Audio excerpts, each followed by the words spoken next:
Everyone त guys आज मङ्सिर 1 गते र हाम्रो नेपालमा बहुत ऐतिहासिक दिन मङ्सिर 1 गते नै स्टार्ट भएको थियो हाम्रो एनपिएल सिजन 1 र आज मङ्सिर 1 गते र आज 4 बजे दिउँसोको हाम्रो नेपालमा फेरि एनपिएल सिजन 2 को आगमन हुन गइरहेको छ। सबैजनालाई थाहा होला।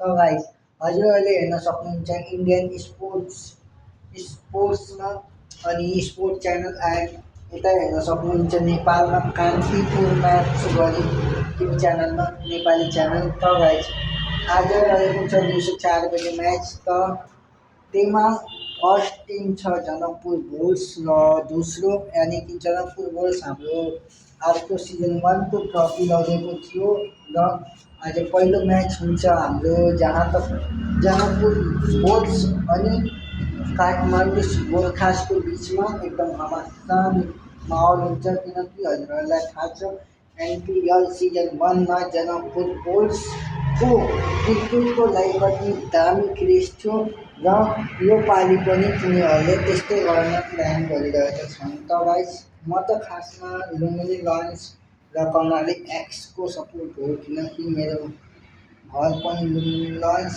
र मेरो पसल चाहिँ कर्णाली देशमा छ। त्यही भएर म दुईवटा टिमलाई सपोर्ट गर्छु। खासमा मेरोलाई त एनपिएलको प्रत्येक टिम यानि मेरो नेपाल देशको प्रत्येक टिमलाई म सपोर्ट गर्छु तर आफ्नो हेरौँ भने लुम्बिनी लायन्स र कर्णाली एक्सको म सपोर्ट गर्छु बढीमा किनकि अब यस्तै हो कुराहरू मिल्दै जान्छ। र गाइस अहिले म पसलमा छु, अहिले बजिरहेको छ 11। त 4 बजे चाहिँ हाम्रो म्याच स्टार्ट हुन्छ अनि सबै कुरा यताउता गर्छ एन्ड मजाले काठमाडौँ गोर्खास र म यो म्याचमा जुन आज भइरहेको छ त्यसमा म चाहन्छु कि जनकपुर बुल्स यानि कि हाम्रो मध्य प्रदेश जनकपुर बुल्स जितोस्। ल त काहीँ भेटौँला अर्को कुनै नेक्स्ट भिडियोमा। ल भोलि पनि कुन म्याच हुँदैछ म हजुरलाई अपडेट गर्छु। मेरो नाम हो सौरभ वर्मा। प्लिज हजुरहरूले मेरो युट्युब च्यानललाई सब्सक्राइब गर्नुहोला। धन्यवाद। Bye bye. Take care. Love you.